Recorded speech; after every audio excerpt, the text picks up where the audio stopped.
ماته یو ډیر لوی امانت راکړ. فولاد صاحب تاسو خبره بالکل په صحیح ده. ځکه خلکو درته ویلې دی لیونی ده، مې پرېږدئ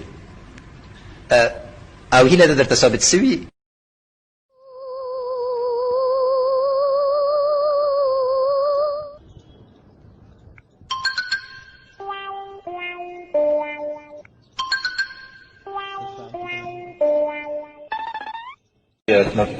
دکتر روحانی رئیس جمهور جمهوری اسلامی افغانستان، در جایی که شیر زندگی میکنه بی خبر ندهین، میخوریمتان.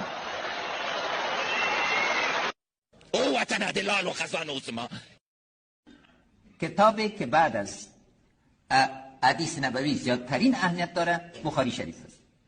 در تازه ترین سفر رئیس جمهور به هرات، رئیس جمهور در هنگام ادای نماز جنازه اشتباه کرد و رئیس دفترش او را متوجه ساخت که اشتباه کرده است.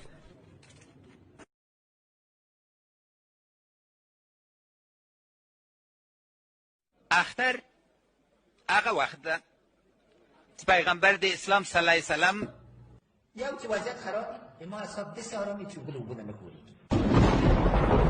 تسالده ککرید ماتون مجان طرف 50% و نمانه نیمانه اینا رو یک طرف کنید بانیم که از اونا باد برای از شما باد ببرای انشاءالله این مملکت حداقل 3000 سال تاریخ داره با 5000 سال نگاه دوام میکنه حداقل. نواسه خدا حضرت امام حسین رضی الله عنه و یاران فداکارش هیچ وقت حرفای علمای کرام ما که چوک به افغان بانده تو را باسی پوشیش به تو رای ولو چاچه وحل لای سر پر سنگ ده ما سره لای سر پر دک ذکر خدای جل شانه فرمان ده چه صلح خیر و همچنین علمای کرام هم سعدی علیه السلام هم رحمان بابا وی انسان خداوند جل شانه مساوی تبدیل شده